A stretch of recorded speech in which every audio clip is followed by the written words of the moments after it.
গরু বাঁচাতে গিয়ে কি এবার বিপদে পড়লেন বাংলার হিন্দু কৃষকরাই? এই মুহূর্তে পশ্চিমবঙ্গের সবচেয়ে বড় রাজনৈতিক ও সামাজিক বিতর্ক ঘুরছে গরু বিক্রি নিয়ে। বিজেপি সরকার ক্ষমতায় আসার পর থেকেই কড়াভাবে কার্যকর করা হয়েছে পুরনো গরু জবাই আইন, আর তারপরেই সমস্যায় পড়েছেন বহু সাধারণ গরু পালনকারী পরিবার। বাংলার গ্রামে বহু হিন্দু পরিবার বছরের পর বছর ধরে গরু পালন করে জীবিকা চালায়। বিশেষ করে বয়স্ক বা দুধ দেওয়া বন্ধ হয়ে যাওয়া গরু বিক্রি করেই সংসারের খরচ ওঠে, আর ঈদের আগে সেই গরুর চাহিদা বাড়ায় অনেক কৃষক ও ব্যবসায়ী এই সময়টার উপরই ভরসা করতেন। কিন্তু এবার ছবিটা বদলে গেছে।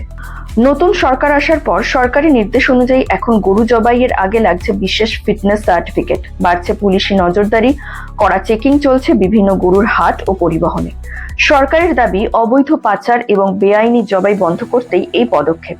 কিন্তু বাস্তবে বহু ব্যবসায়ী ও কৃষকের অভিযোগ, বাজারে ক্রেতা কমে গেছে, অনেকেই ভয়ে গরু কিনতে চাইছেন না।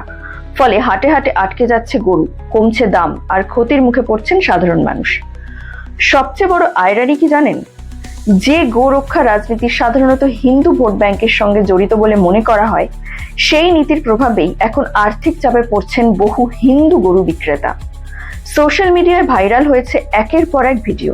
কোথাও কৃষক বলছেন ঋণ শোধ করতে পারছেন না, কোথাও ব্যবসায়ীরা অভিযোগ করছেন হাটে ক্রেতাই নেই, আবার কেউ বলছেন বছরের পর বছর ধরে চলা গ্রামীণ অর্থনীতি ভেঙে পড়ছে।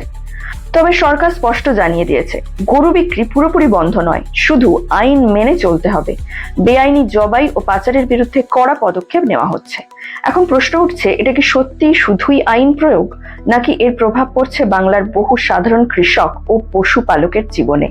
আর সবচেয়ে বড় প্রশ্ন, গরু রক্ষার রাজনীতি কি এবার অর্থনৈতিক সংকটে ফেলেছে সেই মানুষদেরই, যারা বছরের পর বছর গরু পালন করে সংসার চালিয়েছেন?